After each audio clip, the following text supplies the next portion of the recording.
Quiero aprender a escucharte. Quiero saber qué es amarte. De tu verdad yo saciarme. Enamórame de ti. Tiempo de discípulo, un espacio para que escuches la voz de Jesús. Quiero aprender La voz de Jesús. que tu presencia me inunde. Haz de mí uno de nuevo. Cámbiame, renuévame.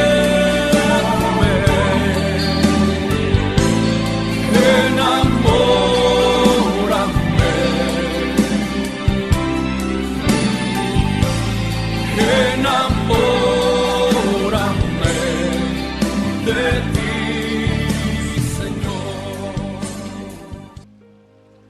Paz y bien, te habla Fray Alejandro.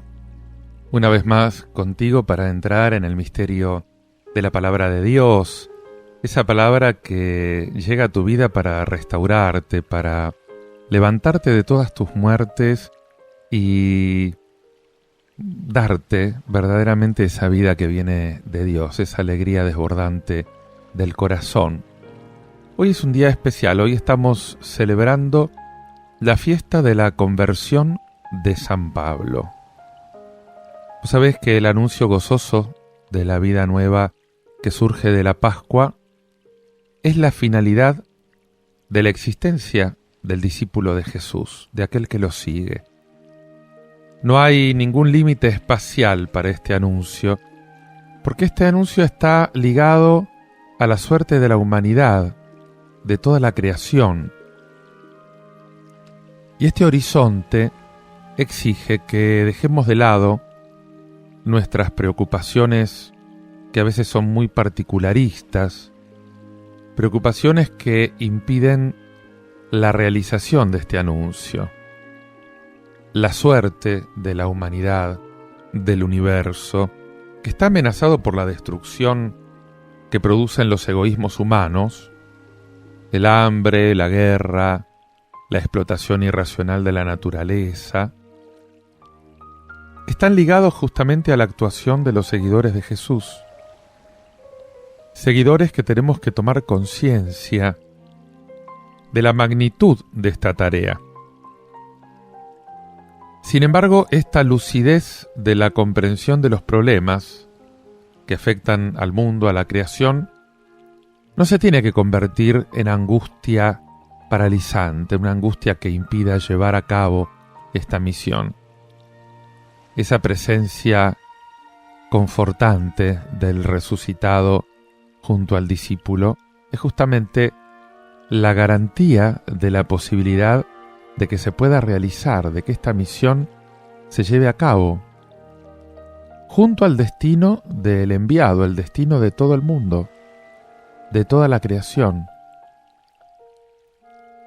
Esta presencia de Jesús es fuente de coraje frente a tantos obstáculos, tanto humanos como sobrehumanos, obstáculos que surgen en el ánimo de aquel que fue enviado.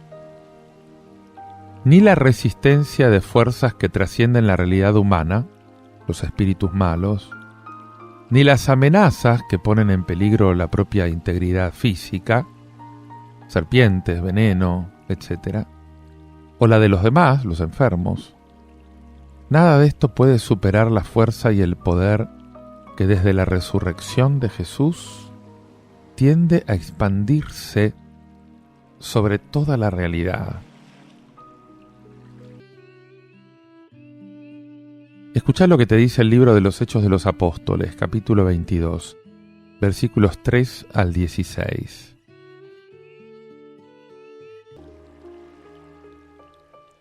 En aquellos días dijo Pablo al pueblo: Yo soy judío, nací en Tarso de Cilicia, pero me crié en esta ciudad, Fui alumno de Gamaliel y aprendí hasta el último detalle la ley de nuestros padres.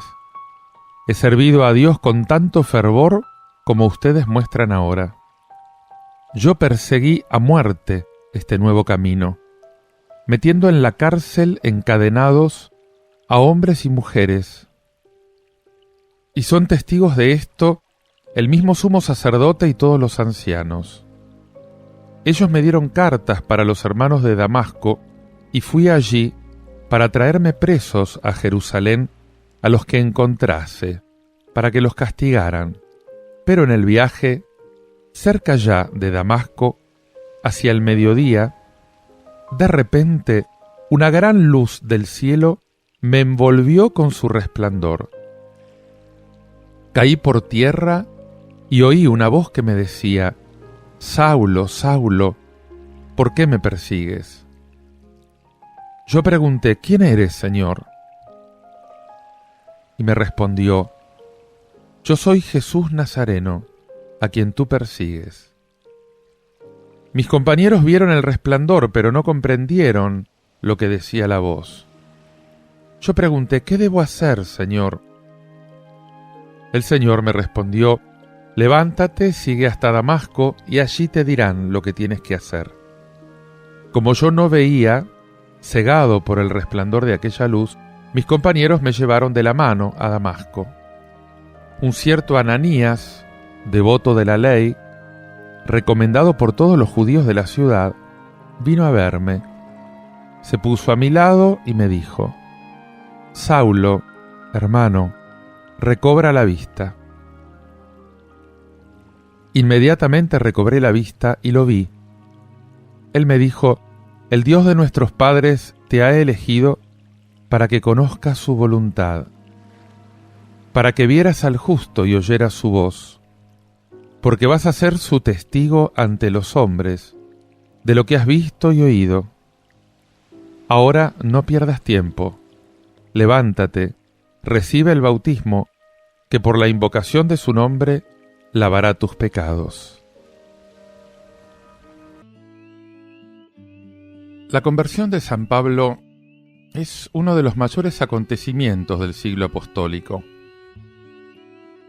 La Iglesia lo proclama justamente al dedicar un día del ciclo litúrgico a la conmemoración de este acontecimiento. Saulo, nacido en Tarso, hebreo, fariseo rigorista, bien formado a los pies de Gamaliel, muy apasionado, había tomado parte en la lapidación de Esteban. Él era el que sostenía los vestidos de los verdugos, que tiraban las piedras con las manos de todos. Así lo interpreta muy bien San Agustín. Un espíritu violento, él se adiestraba como buen cazador para cazar su presa. Tiene un ardor indomable y perseguía a los discípulos de Jesús. Pero Saulo cree perseguir, y sin embargo él es el perseguido. Mientras iba camino de Damasco en persecución de los discípulos de Jesús, una voz lo envuelve, cae por tierra y oye la voz de Jesús: «Saulo, Saulo, ¿por qué me persigues?». Y pregunta: «¿Quién eres tú, Señor?». «Yo soy Jesús al que tú persigues». Pocas veces un diálogo tan breve transformó tanto la vida de una persona. Cuando Saulo se levantó, estaba ciego, pero en su alma ya brillaba la luz de Cristo. Ese vaso de ignominia se había convertido en un vaso de elección, el perseguidor en apóstol, el apóstol por antonomasia, el apóstol. Y desde ahora el camino de Damasco, la caída del caballo, como muchas veces se piensa, muy probablemente no fue así, van a quedar como un símbolo de toda conversión. Quizás nunca un suceso humano tuvo resultados tan fulgurantes. Quedaba el hombre con sus arrebatos, impetuoso, rápido, pero sus ideales estaban en el polo opuesto al tiempo anterior a la conversión. Y San Pablo ahora va a ser como un fariseo al revés. Antes era solo la ley, y en adelante únicamente Cristo va a ser el centro de su vida.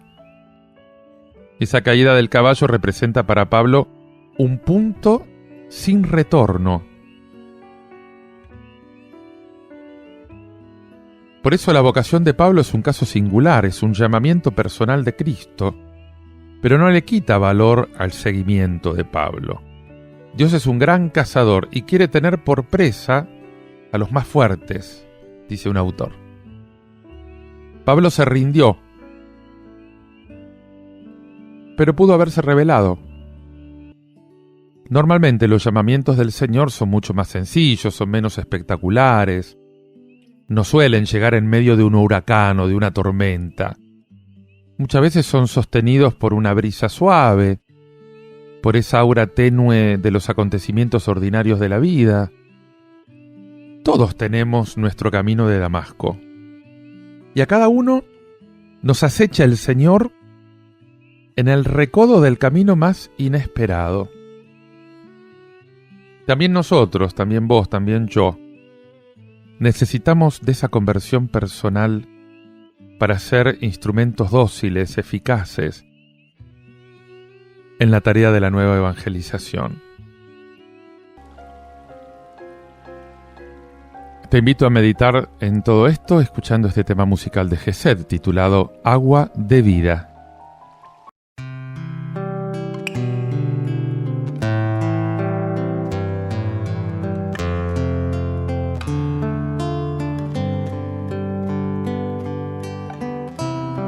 Vengan a mí los sedientos y los que sufren, dice el Señor.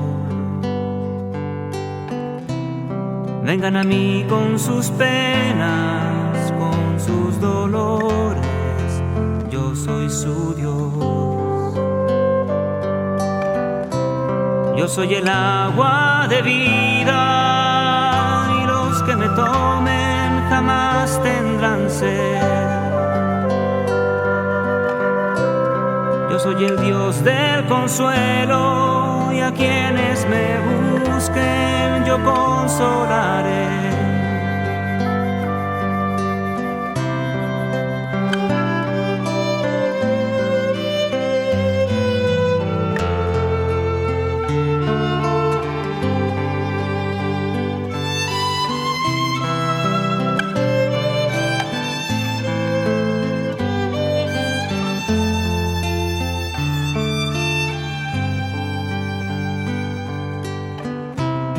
Vengan a mí con sus hierros, que sus pecados yo perdonaré.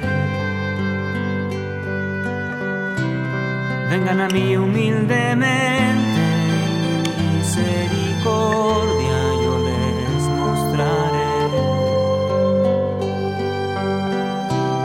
Yo tomaré su pecado y en el hondo océano lo sepultaré. Y más blanca que la nieve, su alma radiante yo la dejaré. Yo soy el agua de vida y los que me tomen jamás tendrán sed. Yo soy el Dios del consuelo y a quienes me busquen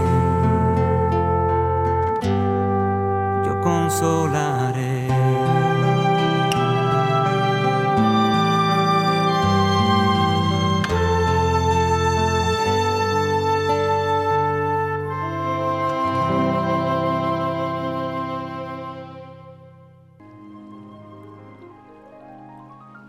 Te invito ahora a escuchar un evangelio tomado del Evangelio de San Marcos, capítulo 16, versículos del 15 al 18, que dice así. En aquel tiempo se apareció Jesús a los 11 y les dijo: Vayan al mundo entero y proclamen el Evangelio a toda la creación. El que crea y se bautice se salvará, y el que se resista a creer será condenado. A los que crean, les acompañarán estos signos. Echarán demonios en mi nombre, hablarán lenguas nuevas, tomarán serpientes en sus manos, y si beben un veneno mortal, no les hará daño. Impondrán las manos a los enfermos y quedarán sanos. Nos encontramos en el Monte de los Olivos, en el mismo lugar donde 40 días antes Jesús era entregado por uno de sus discípulos y donde todos los demás lo abandonaron. Pero las cosas cambiaron. Ya no son los mismos apóstoles de antes. La resurrección los cambió. Y Jesús se da cuenta de esto. Por eso les da una misión nueva. Prediquen el Evangelio a todos los hombres. Susciten la fe, transmitan la salvación mediante el bautismo. Esta es la misión de los apóstoles después de la resurrección. Y nosotros, católicos, hoy somos esos apóstoles resucitados. Es verdad que en nuestras vidas hemos abandonado a Cristo muchas veces, pero a Jesús eso no le importa. Él nos llama a predicar el Evangelio como volvió a llamar a los apóstoles, como un día lo llamó a San Pablo. San Pablo persiguió a los apóstoles.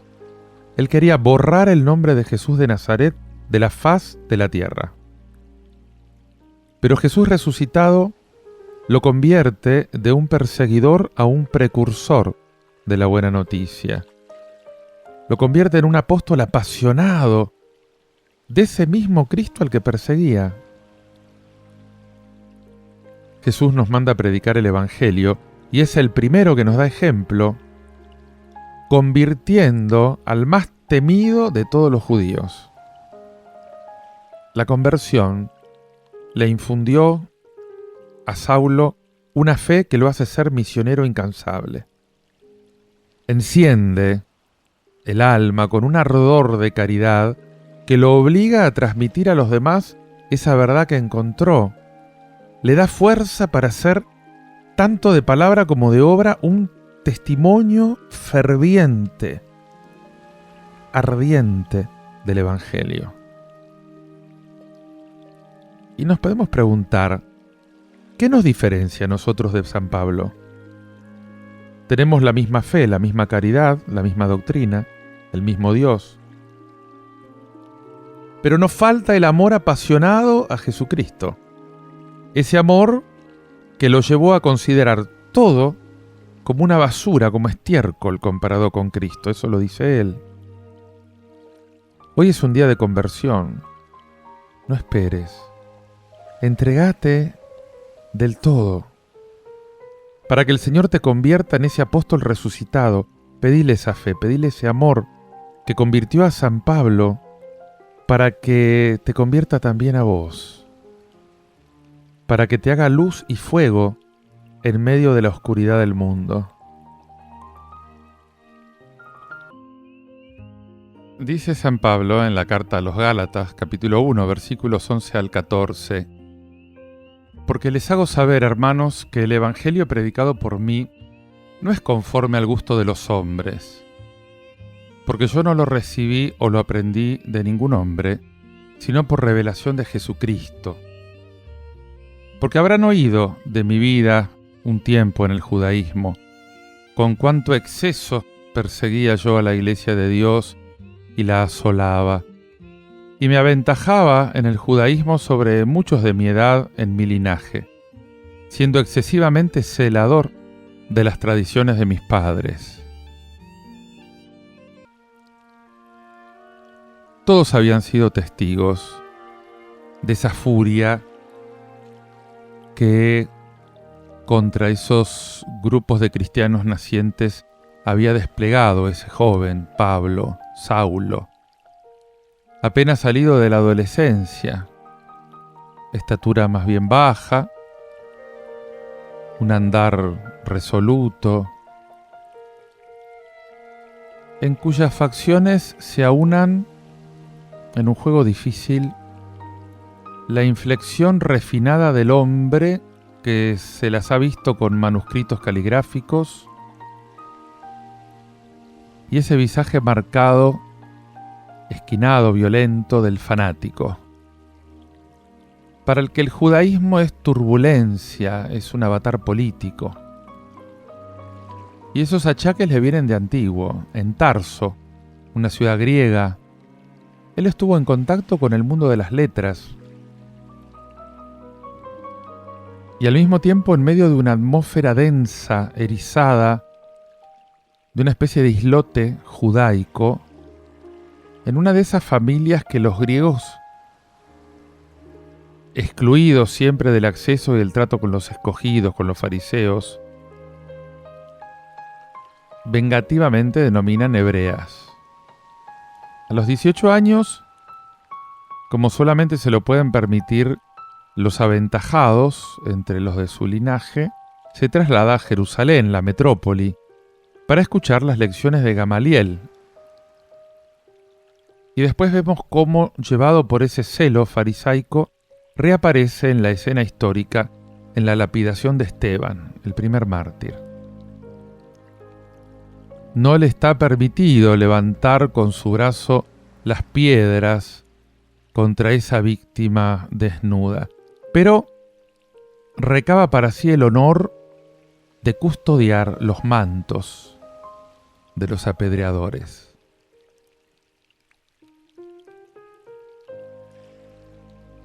Él conserva este recuerdo de la lapidación de Esteban.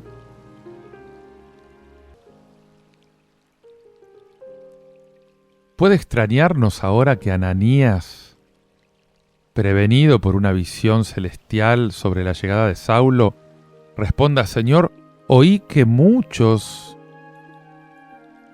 escucharon acerca de este hombre? ¿Cuántos males causó a tus santos en Jerusalén? ¿Nos puede extrañar que cuando Pablo, después de todo esto que pasó en Damasco, se presente de nuevo en Jerusalén, tenga que esperarlo todo sumisamente de la intercesión de Bernabé ante los apóstoles? Porque todos le tenían miedo. No creían que fuera un discípulo. Lo tenés todo en Hechos 9. La extrañeza, el sobresalto de los buenos discípulos del Señor al oír de este cambio formidable no es solo privativa de ellos. Toda la humanidad, desde los días en que aconteció esta conversión, se vio obligada a pensar sobre esta conversión con el mismo asombro. Y la respuesta no es ni de índole psicológica,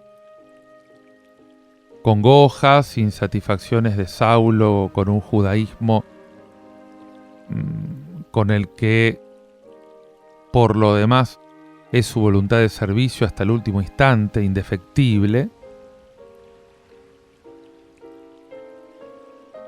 No se puede tampoco pensar en ponderaciones filosóficas, sino en que Saulo conoció en Cristo la plasmación corpórea de un ideal impresionante.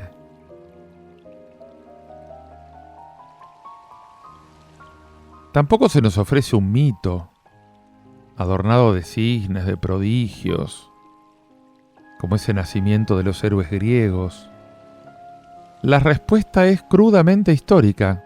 Es la que el mismo Bernabé le ofrece a los discípulos en Jerusalén.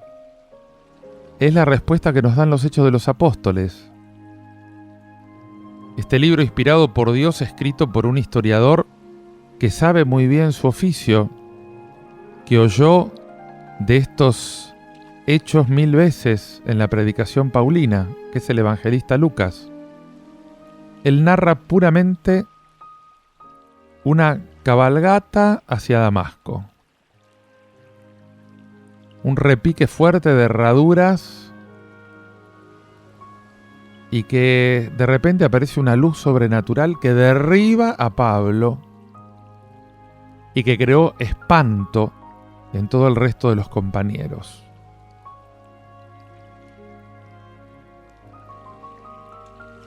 Este grupo, bien provisto de cartas que lo acreditan ante los principales de la sinagoga de Damasco, y por obra de una inteligencia mutua entre el sumo sacerdote de Jerusalén y los prefectos de las comunidades de sinagogas de la diáspora, los miembros de la sinagoga quedan sujetos a la jurisdicción de Jerusalén, una jurisdicción conocida incluso por las autoridades romanas. Por lo tanto, están facultados por Jerusalén. Llegado el caso, pueden intervenir punitivamente en todos los enclaves de la diáspora.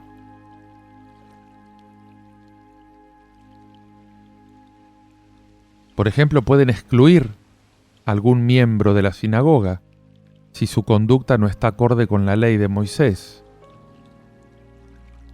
Pueden incluso prescribir los azotes. ¿Qué va a hacer ahora de este grupo tímido de cristianos de Damasco que por temor a resultar sospechosos a la sociedad del ambiente todavía no se atrevieron a desplegarse como una célula independiente de la sinagoga? Saulo se propone conducirlos atados a Jerusalén, tanto hombres como mujeres.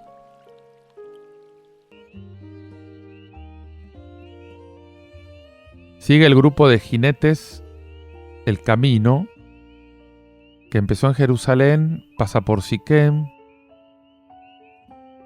se interna en ese valle frondoso del Jordán, bordea el lago de Tiberíades, se mete en Damasco.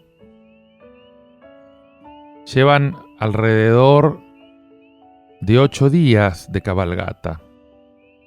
No es un grupo armado estrictamente, aunque la furia de la marcha se asemeja tanto a esa avanzada como de una tropa militar. A la altura de Damasco, el camino romano se ensancha entre unas arboledas tupidas. Los caballos redoblan el andar y quieren llegar a los establos de la ciudad. Y dice Hechos 9, y como anduviese su camino, sucedió que al llegar cerca de Damasco, de repente, lo cercó una luz fulgurante venida del cielo, y cayendo por tierra oyó una voz que le decía, Saulo, Saulo, ¿por qué me persigues? Dijo, ¿quién eres tú, Señor? Y él, yo soy Jesús, a quien tú persigues. Pero levántate y entra en la ciudad, y se te dirá lo que debes hacer. Y los hombres que caminaban con él se habían detenido, mudos de espanto, oyendo la voz, pero sin ver a nadie. Saulo se levantó del suelo y abiertos los ojos, no veía nada.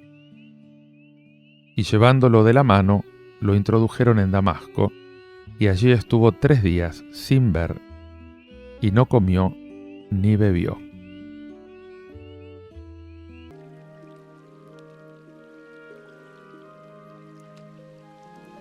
Tres días le son concedidos para rumiar la derrota.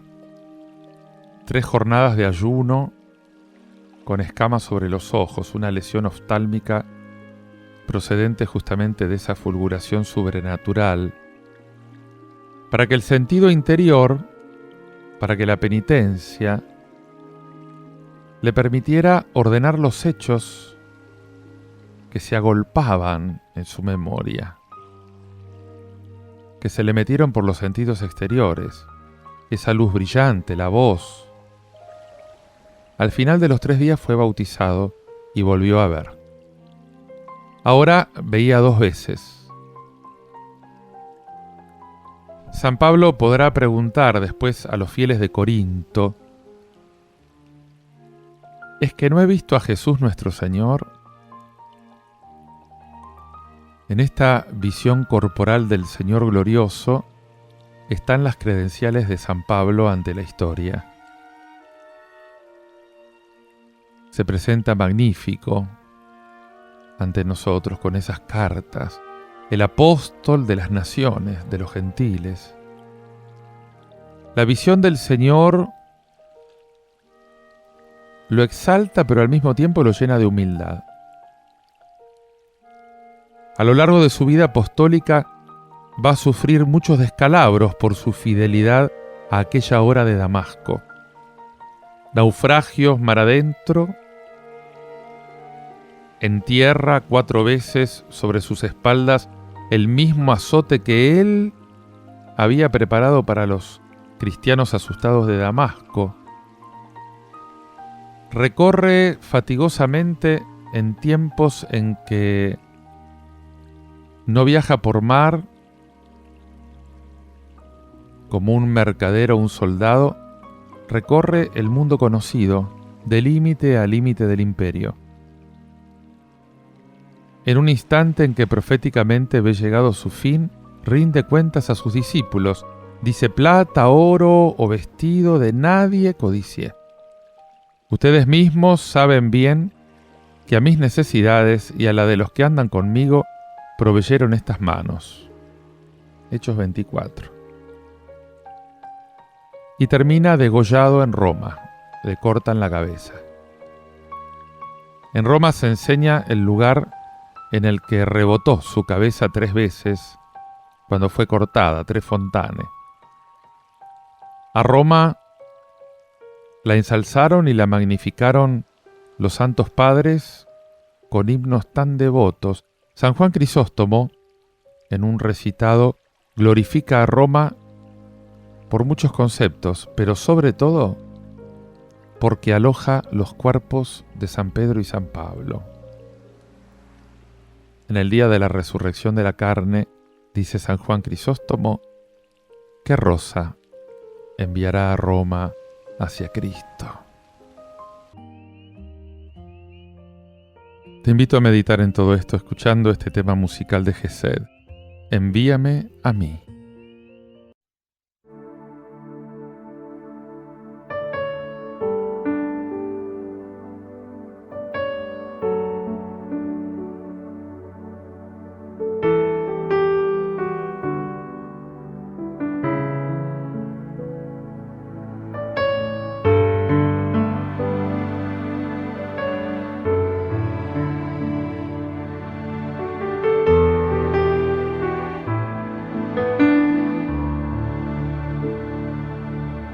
¿A quién enviaré?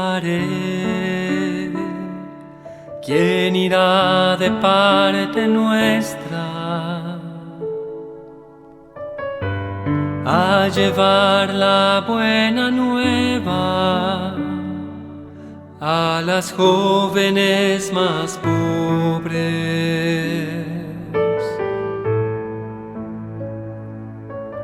¿A quién enviaré como sierva de las siervas? ¿Quién será la más pequeña para enseñarles la grandeza de mi amor?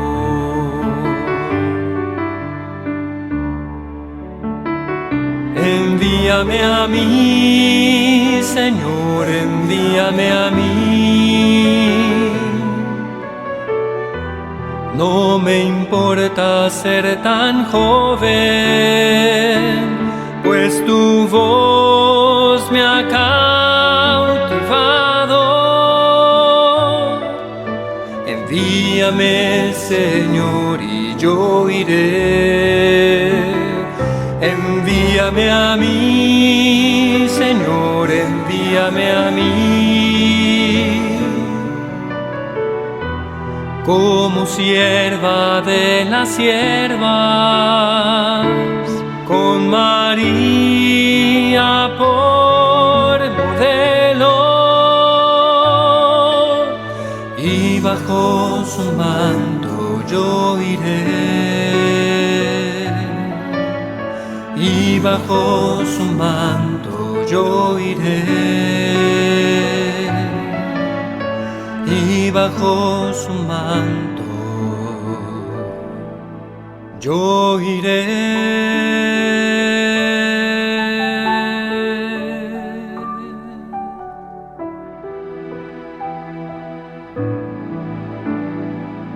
yo iré.